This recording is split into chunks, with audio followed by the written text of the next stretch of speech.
泽连斯基公然拒绝中国调停，压住西方能否换来和平？俄罗斯前脚刚提议想请中国为乌担保，泽连斯基后脚就哐当一脚踹翻谈判桌，公然拒绝中国调停，而且话说得很冲，说什么我们过去没有给予乌克兰任何的军事援助。不是，在前段时间的美俄会谈前，是谁喊话中方主持公道的？对此我们只能说一句，没有必要陷入自证，也还好没答应。那么一个国土正在沦为焦土，经济全靠输血，连公务员工资都得靠援助才能发出来的小国总统，到底哪来的底气敢对一个世界级大国的调停方案公然说不？要知道，根据民调显示，泽连斯基的支持率已跌至 49%， 政治筹码正同步蒸发。小泽到底是真的硬气，还是他身后有人正掐着他的脖子，逼他念出早已写好的台词？这场看似无解的俄乌僵局，他的钥匙究竟是在基辅，还是在更远的地方呢？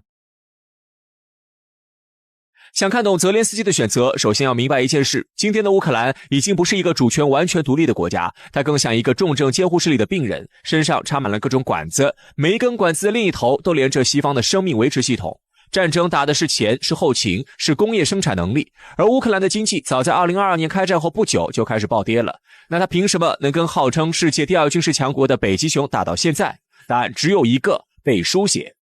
来自美国和欧洲源源不断的经济和军事援助，正是乌克兰战争机器得以运转的最大燃料。这笔账我们得算清楚。根据公开数据，从2022年2月战争爆发到2025年初，仅仅是欧盟及其成员国承诺和已经提供的各类援助总额就接近1860亿美元，其中美国光是军事援助一项就超过了669亿美元。这两项加起来就是一个天文数字，这些钱不仅用来购买武器弹药，还用来支付乌克兰公务员的工资、民众的养老金，维持着整个国家机器的基本运转。这不是援助，更像是被包养，而被包养就不要谈独立人格。当一个国家的财政和军事命脉完全掌握在别人手里时，他的外交政策就不可能独立。所谓的主权早已在这份沉甸甸的账单面前被抵押得一干二净，所以泽连斯基对中国成为停战担保国的态度才会如此摇摆和矛盾。一会儿希望中国参与和平峰会，一会儿又反过来指责说我们站在莫斯科这边。对此，与其说这是精神分裂，不如说这是被动强硬。他的表态从来不是说给中国或俄罗斯听的，而是说给华盛顿和布鲁塞尔的金主们听的。当金主们需要他扮演强硬角色时，他就必须表现得像当年日本一副一衣欲碎的决绝，而当需要他在国际上营造我们也在努力寻求和平的形象时，他又得做出愿意对话的姿态。他就像一个提线木偶，所有动作都必须按照剧本进行，因为拉着线的那些手随时可以剪断他的生命线。中国早在2023年就提出了12点和平方案，内容非常丰富，也很公允，核心就是尊重各国主权、停火、开启和谈，这些条款哪一条乌克兰不想要？但问题不在于条款内容，而在于这份方案是谁提出来的。在一个由美国主导的反俄联盟里，乌克兰作为被援助的头号马仔，如果敢绕开老大，去跟老大眼中的头号战略竞争对手谈和平，这是什么行为？这是背叛。这种行为的后果泽连斯基承担不起，只要他敢迈出这一步，西方的援助可能在24小时内停止，他的政府很可能会立刻垮台，前线的军队也会随之断粮断弹。因此泽连斯基陷入了一个死局，他要想为人民争取和平，就可能得罪金主，导致政权崩溃。而若想保住金主的援助，就必须拒绝一切不由金主主导的和平方案，将战争无限期的拖延下去。在这场政权生存和国家和平的残酷选择中，他选择了前者。这是一个悲剧性的悖论，一边以捍卫主权的名义成为硬气戏子，一边又为了将这场捍卫战打下去，不得不将国家的主权一步步的抵押出去。他骑上了一头由西方资本和政治喂养的老虎，现在他发现自己根本下不来。乌克兰的棋盘上，棋手只有一个，那就是西方。但棋盘之外，真正的棋手们正在进行一场更宏大、更残酷的博弈。这场战争的走向从来不由乌克兰人的意志决定，而是由华盛顿、布鲁塞尔等的战略算计所左右。对于美国来说，俄乌战争的账本有两本，一本是给选民看的政治账，上面写着自由、民主、抵抗侵略；另一本是锁在五角大楼和华尔街保险柜里的经济账，上面只写着两个字：利润。和平，在老美看来，和平不能当饭吃，但战争可以。尤其对于洛克希德马丁、雷神技术这些军工巨头的股东来说，因为战争一爆发，这些军工巨头的股价就像坐上了火箭。雷神公司的 CEO 格雷格·海耶斯就曾在2022年毫不掩饰地对投资者说，东欧的紧张局势为公司提供了绝佳的国际销售机会，事实也确实如此。在战后1年里，美国5大军工巨头的股价平均升值近 13%， 远远跑赢了整体下跌的美国3大股指。洛克希德马丁公司仅在2022年1年就给股东们派发了110亿美元的红利。这个逻辑链条非常清晰，战争爆发，政府紧急军援，国防预算飙升，军工复合体订单接到手软，利润和股价急飞。在这个完美的商业闭环里，一个迅速到来的和平或者一场乌克兰的决定性胜利都是不符合商业利益的。只有一场旷日持久、高强度消耗的拉锯战，才能让这个利润机器不停地运转下去。这也完美地显示了西方的援助模式，给的武器刚好够乌克兰不被打死，但又绝对不够让他一举反攻，彻底获胜。美国的核心战略目标从来不是乌克兰的胜利，而是俄罗斯的持续失血。一场可控的漫长的代理人战争，既能拖垮一个老对手，又能让军工复合体赚得盆满钵满，还能顺便把欧洲的资本和产业下到美国避险，这简直是一石三鸟的完美生意。至于乌克兰的死活，那不过是这笔生意必要的成本罢了。如果说美国是这场战争最大的赢家，那欧洲就是最大的冤大头。他为一场由美国主导的棋局付出了血淋淋的经济代价。战争最直接的冲击就是能源。在战前，欧盟对俄罗斯的天然气依赖度高达 43%。战争一响，北溪管道被炸，俄罗斯那儿的便宜天然气没了，欧洲只能含泪高价购买美国的液化天然气。能源成本的飙升对于德国这样的工业国家是致命的，无数高能耗的企业要么减产，要么倒闭，要么就只能把生产线搬到能源成本更低的美国去。根据研究，能源价格的剧烈波动显著降低了欧洲企业的股票回报率，并增加了他们的违约风险，尤其是化工、汽车、金属等行业受创最重。欧洲正在为这场战争付出2次钱。第一次是掏出真金白银援助乌克兰，第二次是用自己工业的衰退和民众的生活成本飙升为美国的棋局买单。这也揭露了所谓跨大西洋联盟的真相，它从来不是一个平等的伙伴关系，尤其在这场危机中，欧洲更像是美国战略的前沿阵地和提款机，而且已经被扒掉了一层皮。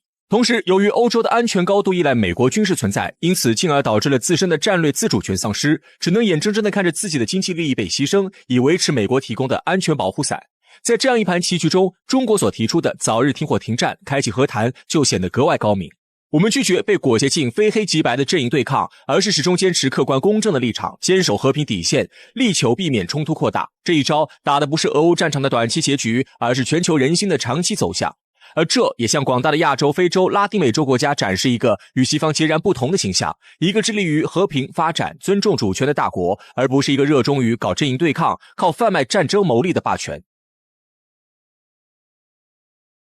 这场僵局不会因为某一次谈判或某一场战役而轻易打破，它已经演变成一场残酷的消耗战，比拼的是国家意志、经济韧性和战略耐心。谁能熬到最后，谁才可能是真正的赢家。俄罗斯的经济能否在制裁下撑住？欧洲的工业和民生能否承受住长期的能源高压？美国民众对一场持久的战争的耐心又能维持多久？乌克兰还能有多少年轻人被送上战场？这4个问题将最终决定战争的结局。而任何由外部强权强加的和平都注定是短命的。历史的教训我们不能忘记。1919年的巴黎和会，英法美等西方列强完全无视同为第一次世界大战战胜国的中国提出的诉求，把战败国德国在山东的权益转让给日本。消息传回国内，引爆了震惊中外的五四运动。在全国人民的怒吼声中，弱小的北洋政府挺起了一次腰杆，拒绝在凡尔赛合约上签字。凡尔赛合约后来被历史学家称为20年的休战，因为它非但没有解决问题，反而埋下了第2次世界大战的种子。这个教训告诉我们，任何不公正的、无视当事国核心利益和民族尊严的所谓和平协议，都不过是下一场更大规模战争的序曲。当年的中国虽然弱小，但至少还能保有拒绝的权利，而今天的乌克兰通过将自己的命运完全外包，甚至可能连拒绝一份不公正和平的权利都已经丧失。他的未来将在华盛顿和莫斯科的讨价还价中被决定，而不是在基辅。这就是俄乌冲突给我们最沉痛也是最宝贵的教训。一个国家的命运终究要掌握在自己手里，别人的施舍永远换不来真正的尊重和安全。在国际政治这片黑暗的丛林里，唯一的安全保障就是让自己变得足够强大，强大到没有人敢轻易动你，强大到你可以自己决定自己的未来。乌克兰的悲剧是一面镜子，它照出了这个世界丛林法则的残酷真相，也照出了我们自己那条布满荆棘却独立自主的道路是何等的正确与珍贵。这个世界总是很颠。10月20号的华盛顿白宫对面的公园里，乌克兰总统泽连斯基面前支着一个小小的折叠桌，这个小桌子就是一国总统的新闻发布台。就在同一天，欧盟总部的布鲁塞尔正在上演同样荒诞的一幕。能源部长们一致通过一项提案，2028年元旦前终止欧盟对俄罗斯的天然气进口。可是欧盟真的能摆脱对俄罗斯能源的依赖吗？光是9月份，匈牙利就给俄罗斯送了 3.93 亿欧元的购气款，其中 2.26 亿都花在了管道天然气上。欧盟总是这样，一边制裁俄罗斯，一边又忍不住向俄罗斯购买能源。而对乌克兰的援助还不如买能源的钱，这样打下去，俄什么时候能扛不住？所以欧盟到底图啥？欧盟国家表面上都在支持乌克兰，可是私底下都在暗度陈仓，不断通过各种渠道购买俄罗斯便宜的天然气。2022年俄乌冲突刚爆发时，欧盟的制裁要多猛烈就有多猛烈，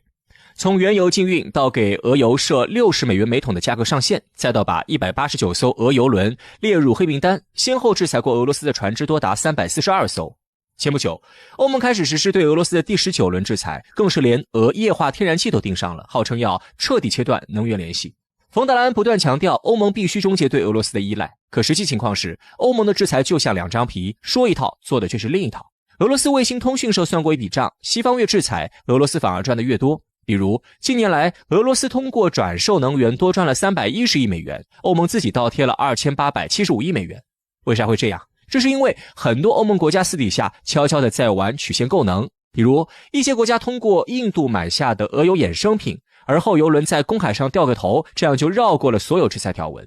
欧盟高调的制裁俄罗斯，会员国却在背地里疯狂购买俄罗斯的天然气。欧盟统计局的数据显示，2024年欧盟从俄买了520亿立方米天然气，比2023年还多了 12%， 其中管道气320亿，液化天然气200亿。直到现在还有10个国家在买俄气，3个国家买俄油，6个国家买俄的浓缩油。更让人意外的是，2025年前8个月居然有7个欧盟国家在加码购俄能源，其中还包括法国、荷兰这些喊反俄口号最凶的西欧国家。就拿匈牙利来说，是欧盟国家中最喜欢唱反调的。外长西亚尔多直接在社交媒体上骂欧盟要给乌克兰送几十亿欧元武器，钱还得靠涨老百姓的公共开支凑，匈牙利绝不答应。这个国家 85% 的天然气 60% 的石油都来自俄罗斯，他们需要用俄罗斯的低价能源养着国内的制造业。30多万匈牙利人签名支持政府抵制对乌援助。9月份，匈牙利光是买俄油就花了 1.66 亿欧元，管道天然气再掏 2.26 亿，稳稳占据欧盟购俄能源榜首。德国同样说一套做一套，化工巨头巴斯夫直言，要是俄气断供，欧洲工厂可能会停。到2025年，德国偷偷买的俄气还占进口量的 8%， 只是购买时打着第三方贸易商名义，做得更隐蔽而已。就连罗马尼亚、克罗地亚和葡萄牙这些小国也在悄悄增加俄罗斯的能源采购。欧盟的制裁其实早就成了筛子。截至2025年10月，曾经高喊的乌克兰援助基金实际只拨了161亿欧元，剩下的要么是需要还的贷款，要么干脆被匈牙利拦着，一直没有到位。还有500亿欧元的2024至2027援助计划里，真正的军事援助只有140亿，其余全是带利息的贷款，而且实际到账率还不到 60%。在援助乌克兰上，美国比较大方，2025年以前先后援助了750亿美元，但特朗普上台后一下子砍了 60% 的军事援助。更让人寒心的是，欧盟曾经答应给乌克兰11亿欧元的人道主义援助，可实际上2023年用于修复学校的钱才1亿欧元。欧盟的实际援助有多少？可能前线流血牺牲的乌克兰士兵最有体会。2025年9月，有记者拍到乌军战壕里还在用2010年生产的子弹，而欧盟承诺的100辆装甲车实际上只来了12辆。对比欧盟购买俄罗斯天然气的钱，则是另一番景象。从2022年到2025年，欧盟购买天然气4年花了940亿欧元，原油加浓缩油花了270亿。毕竟欧洲的核电站离了俄油还真转不动。这些钱加起来1210亿欧元，是原物资金的 3.4 倍。这些钱最终直接拉高了欧洲人的生活成本。2024年夏天，欧洲普遍高温，普通家庭的空调开得越久，燃气费账单上的数字就越吓人。德国联邦统计局说，现在家庭的能源支出占比比战前高了1倍还多。法国超市里的面包从每袋 1.2 欧元涨到 2.5 欧元，意大利的通心粉价格翻了近1倍，都是能源涨价的结果。更荒谬的是，即便是乌克兰，实际上也在间接用着俄罗斯的天然气。由于欧盟管道相通，乌克兰从欧盟买能源时其实是在加价买俄罗斯的能源，等于间接给俄罗斯送钱打自己。这波操作连俄罗斯媒体都忍不住调侃，欧盟帮我们创收。真不知道欧盟和乌克兰这样干到底图啥？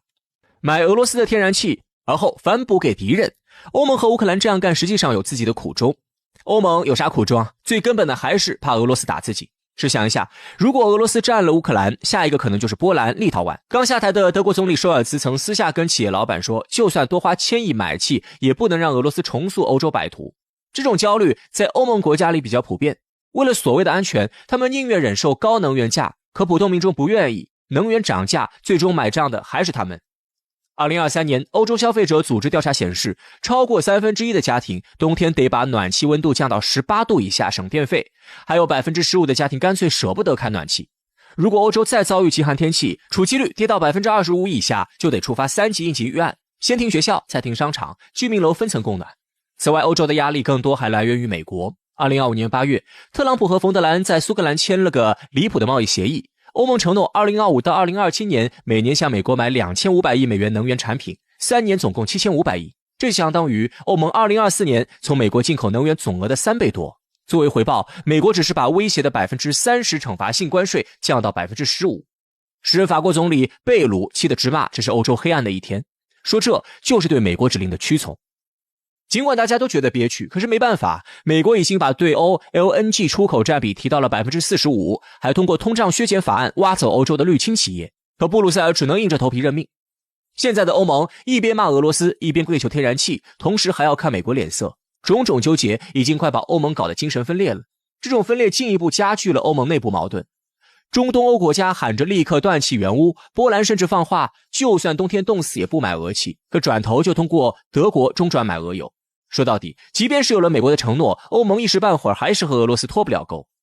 而欧盟之所以把2027至2028年定为和俄罗斯脱钩的最后期限，这是因为他们有一定底气。一方面，他们建了北海风电、地中海太阳能项目，据说2027年可再生能源占比能到 45%。另一方面，美国答应2027年对欧天然气出口翻倍，占欧盟进口的 60%。可这些完全不靠谱。可再生能源方面，德国2024年绿电占比确实到了 59.4%， 但离2030年 80% 的目标还差得远，而且风电、光伏太看天吃饭。国际能源署早就警告，要是2026年冬天特别冷，欧盟可能还得找俄罗斯买气。但在美国的压力之下，不排除欧盟硬着头皮跟俄罗斯脱钩。可即便这样，欧盟大概率也会表面硬，私底下软。脱钩后没了能源牵制，欧盟可能把援乌军事占比提到 50%， 多送点装甲车、无人机，可绝不会派兵参战。欧盟任何时候都是只想出钱看戏，不想自己下场，毕竟真跟俄罗斯翻脸，欧洲的大城市第一个遭殃，谁也不愿意当出头鸟。在金融科技方面，欧盟的制裁肯定会升级，但农产品、医疗物资的贸易绝对不会断。俄罗斯控制着全球 15% 的小麦出口， 20% 的钾肥出口，要是制裁粮食，欧洲的面包又得涨价，农民也得抗议。未来即便是跟俄罗斯脱钩，欧盟也不可能完全站在俄罗斯的对立面。就像冯德莱恩天天在媒体上骂俄罗斯侵略，但从来没有关闭谈判的门。所以说，欧盟和俄罗斯之间的博弈从来不是为了安全或正义，有的只是利益而已。